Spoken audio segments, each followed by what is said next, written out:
इस कार्यक्रम के पुण्यार्जक हैं एडवोकेट श्री वीरेंद्र कुमार, श्रीमती कुसुमबाई जी, राजकुमारी पुष्पा जी, मंजू, सीमा, समस्त कठरिया परिवार, कुरवाई, विदिशा, मध्य प्रदेश। श्रीमती सीमा विक्रम जैन, पुत्र पुत्री आयुष, आयुषी, ओसवाल बूलन, तिलक नगर, इंदौर, मध्य प्रदेश। श्रीमती सुमन विनोद जैन, श्रीमती नेहा गौरव जी, श्रीमती ईशु सौरभ जैन, अनवी प्रियाल, अयांश अर्हता जैन, समस्त परिवार, कृष्णा नगर, दिल्ली। श्रीमती मान देवी, पवन कुमार, पुष्पा गोधा, कमल शशि, महावीर सरिता, संजय, अंशुल, पूजा, राहुल, अदिति, ऋषभ, अतिवीर, आश्वी, जिंतांश, आरोही, अरहम, गोधा परिवार, विजयनगर, गुलाबपुरा, राज्यास वाले, राजस्थान।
बोलिए पंच परमेष्टि भगवान की जय हो। भगवान महावीर स्वामी की जय जय जय।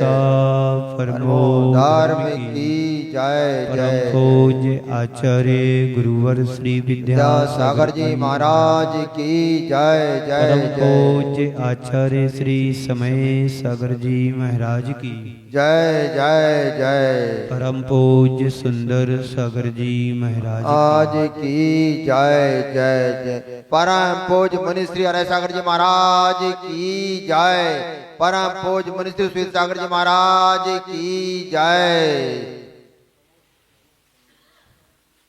हमारा जीवन विचारों के ऊपर निर्भर करता है। जैसे हमारी विचारधारा होती है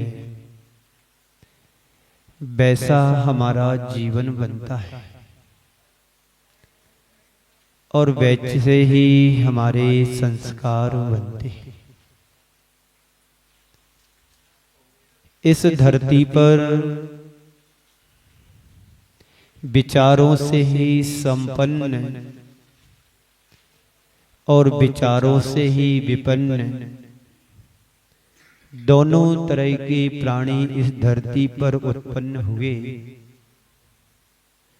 और अपने जीवन को पूरा करके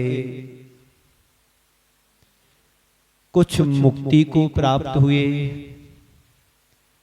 कुछ रसातल के लिए प्राप्त हुए। इस धरा पर वे लोग हुए जिन्हें महापुरुष के रूप में हम पूजते हैं। चाहे श्री राम कहें या चाहे श्री कृष्ण कहें या फिर चाहे भगवान महावीर कहें, हम उन्हें संत महात्मा के रूप में पूजते हैं और वे भी हम लोगों के लिए महान आदर्श माने गए। और वे भी लोग जिन्हें हम दुरात्मा, दुष्ट और दुर्जन के रूप में भी आज मानते हैं, कुछ लोग ऐसे भी होते हैं। वे भी इस धरा पर जन्म लिए और महापुरुष भी इस धरा पर जन्म लिए। हमने भी जन्म लिया, आप सबने भी जन्म लिया। अगर सच्चे अर्थों में देखा जाए तो आत्म सत्ता की अपेक्षा से महापुरुषों में और हम सबके जीवन में कोई अंतर नहीं है। चाहे दुर्जन हो या दुरात्मा हो या संत हो या महंत हो, आत्म सत्ता की दृष्टि से देखा जाए तो किसी में भी कोई अंतर रंच मात्र का नहीं है। चाहे वे रावण हो या राम हो या महावीर हो या कंस हो, कृष्ण हो, कोई भी हो, ये सभी इस धरती पर जन्म लिए हैं।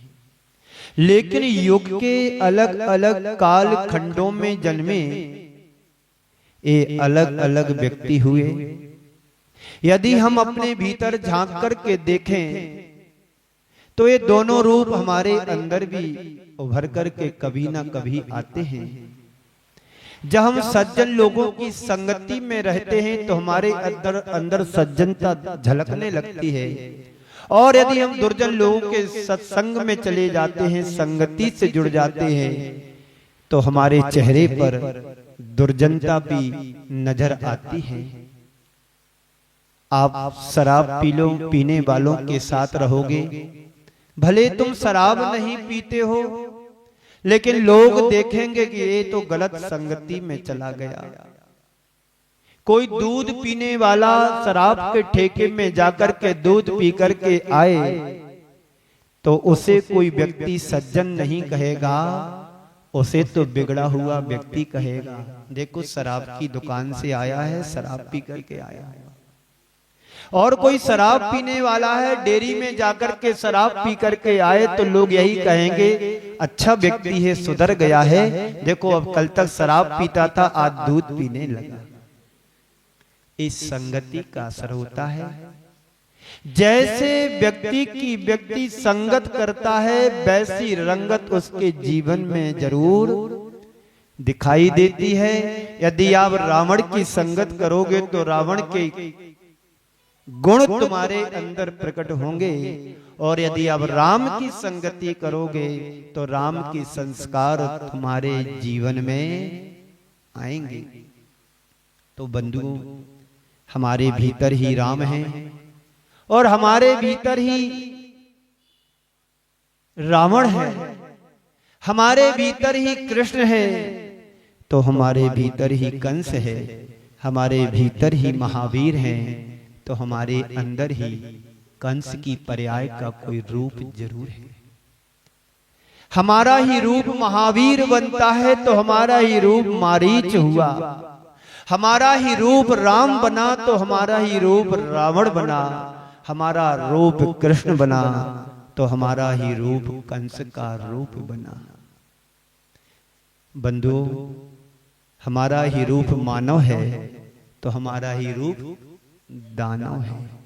ये सब हमारी वृत्ति पर निर्भर करता है। जैसी हमारी सोच होती है, जैसी हमारी मनोवृत्ति होती है, वैसा रूप हमारा निखर करके आता है। जैसा कि अभी मैंने आपसे कुछ पल पहले कहा था, व्यक्ति जैसे व्यक्ति की संगति करता है वैसे गुण अवगुण उसके जीवन में परिलक्षित होने लगते हैं। ये सब वस्तुतः हम अपने चित्त की वृत्ति को जिस तरह उभारते हैं वैसा हमारा जीवन बन जाता है।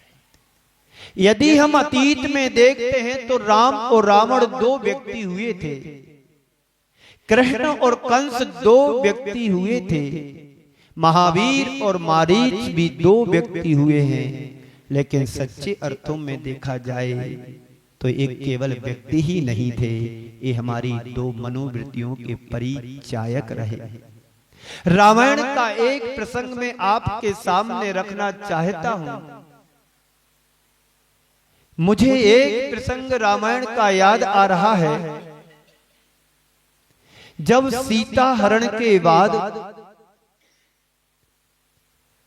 रावण हरण करके अपनी लंका ले गया और वहां जाकर के सीता के लिए पाने के लिए उसने सारे हथकंडे अपना लिए, सारे प्रयास कर लिए, जो कुछ उसे करना था सब प्रयास कर लिए, लेकिन सीता ने उसे स्वीकारा नहीं। तो वहां से चलकर के अपने छोटे भाई कुंभकर्ण के पास जाता है और कुंभकर्ण के पास जाकर के कहता है कि भाई मैं सीता को तो लेकर के आ गया,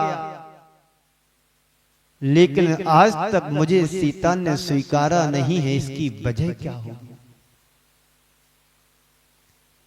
कुंभकर्ण अपने भाई से कहता, भैया तुम बड़े नीतिज्ञ हो, नीतिवान हो, ज्ञानवान हो, आपके पास सारी कलाएं, आप विद्याधर हो, आप अपनी विद्या से उसे पा सकते हो, जो तुम दुनिया में नहीं पा सकते उसे भी तुम पा सकते हो। कुंभकर्ण कहता है, सीता यदि राम को चाहती है तो तुम राम का रूप धर करके क्यों नहीं चले जाते उसके पास? कुंभकर्ण कहता है कि भाई तुम राम को यदि सीता चाहती है तो तुम राम का रूप क्यों नहीं धारण करके चले जाते उसके पास? तो रावण कहता है, अरे पगले, ऐसा तो मैं कई बार कर चुका। जब जब मैंने राम का रूप धारण किया, ऐसे दुर्भाव मेरे मन में कतई नहीं आए। बात समझने की है बंधुओं, मेरे मन में ऐसे गलत दुर्भाव नहीं आते। मनुष्य की मनोवृत्ति को समझाने के लिए एक सटीक उदाहरण दिया है आचार्यों ने। रावण जैसा व्यक्ति यदि राम का रूप धारण करता है तो उसके अंदर सात्विकता प्रकट होती ही है। जब कभी आप किसी अच्छे सज्जन पुरुष के सत्संग का सानिध्य पाते हो तो निश्चित रूप से तुम्हारे अंदर सद्गुणों की अभिव्यक्ति हुए बिना नहीं रह सकती है। ओम। सद्गुणों की अभिव्यक्ति तभी हमारे हृदय में आ सकती है जब हम सत्पुरुषों का, सज्जन पुरुषों का सानिध्य को प्राप्त करें। वे लोग बड़े बिरले होते हैं जो साधु संगति को प्राप्त कर पाते हैं। उनमें हम आप सभी का बड़ा सौभाग्य है कि साधु संगति का सानिध्य तुम पा रहे हो। रावण के मन में दुराभाव आया था, पर नारी का उसने हरण कर दिया। चाहता रावण तो उसी भाव से मुक्ति का अधिकारी भी बन सकता था। जैन रामायण के हिसाब से ऐसा कहा जाता है कि रावण जैसा नीतिवान, विवेकशील, ज्ञानवान पुरुष इस धरती पर कोई दूसरा भी नहीं था। शांतिनाथ भगवान के दरबार में बैठ करके, जिनालय में बैठ करके साधना कर रहा था। साधना वो साधना नहीं थी, किसी को पाने की एक प्रार्थना कर रहा था। काश यदि उसकी बुद्धि सही दिशा में चली होती तो हो सकता कि राम और रावण पुनः वही स्वर्ग में नहीं मोक्ष में मिलते। राम भी एक व्यक्तित्व के धनी थे, रावण भी अपनी जगह एक व्यक्तित्व का धनी था। रावण रसा तल का पात्र बना और राम मुक्ति का धाम बना। दोनों हमारी मनोवृत्ति के परिचायक हैं। हर व्यक्ति के अंदर ये दोनों प्रकार के भाव उभरते हैं। हमारे रूप कभी रावण बन जाता है तो हमारा रूप कभी राम का रूप ले लेता है। हमारा ही रूप कभी महावीर बन जाता है तो हमारा ही रूप कभी मारीच बन जाता है। हमारा ही रूप कभी कृष्ण बन जाता है तो हमारा ही रूप कभी कंस का रूप धारण कर लेता है। आचार्य कहते हैं हमारे जीवन के भी दो पक्ष हैं। जैसे माह के दो पक्ष होते हैं, एक कृष्ण पक्ष होता है तो महीने का दूसरा शुक्ल पक्ष होता है। संत कहते हैं ये तुम्हारे ऊपर है कि तुम किस पक्ष को अपनाना चाहते हो। तुम किस पक्ष को अपने जीवन में प्रधानता देना चाहते हो, रावण के पक्ष को या राम के पक्ष को, कृष्ण के पक्ष को या कंस के पक्ष को, महावीर के पक्ष को या मारीच के पक्ष को। किस पक्ष को दोषी जी, किस पक्ष को आप सम्मान देना चाहते हो? कितनी दुर्लभता से मानव जीवन हम सबने पाया, और यदि हमारे जीवन में कृष्ण पक्ष चल रहा है तो सब कुछ पाने के बाद भी हमने कुछ भी नहीं पाया। बंधुओं, हम सबका जीवन कृष्ण पक्ष की तरह नहीं, शुक्ल पक्ष की तरह बने। कृष्ण पक्ष की एक एक कलाएं कालिमा को लेकर के बढ़ती चली जाती हैं। साप स्वच्छ चंद्रमा भी अमावस्या के दिन पूर्ण काली रात का रूप धारण कर लेता है। जब शुक्ल पक्ष प्रारंभ होता है, एक एक कलाएं निकल करके पूर्ण रूपेण स्वच्छ साफ चांदनी बिखेरने लगता है। वह शुक्ल पक्ष का चंद्रमा होता है। हमारे जीवन में भी दोनों पक्ष हैं। अच्छाइयां हमारे जीवन की शुक्ल पक्ष की तरह मानी जाती हैं और बुराइयां हमारे जीवन की कृष्ण पक्ष की तरह कही गई हैं। इस कार्यक्रम के पुण्यार्जक थे एडवोकेट श्री वीरेंद्र कुमार, श्रीमती कुसुमबाई जी, राजकुमारी पुष्पा जी, मंजू, सीमा, समस्त कठरिया परिवार, कुरवाई, विदिशा, मध्य प्रदेश। श्रीमती सीमा विक्रम जैन, पुत्र पुत्री आयुष, आयुषी, ओसवाल बूलन, तिलक नगर, इंदौर, मध्य प्रदेश। श्रीमती सुमन विनोद जैन, श्रीमती नेहा गौरव जी, श्रीमती ईशु सौरभ जैन, अनवी प्रियाल, अयांश अरहता जैन, समस्त परिवार, कृष्णा नगर, दिल्ली। श्रीमती मान देवी, पवन कुमार, पुष्पा गोधा, कमल शशि, महावीर सरिता, संजय, अंशुल, पूजा, राहुल, अदिति, ऋषभ, अतिवीर, आश्वी, जिंतांश, आरोही, अरहम गोधा परिवार, विजयनगर, गुलाबपुरा, राज्यास वाले, राजस्थान।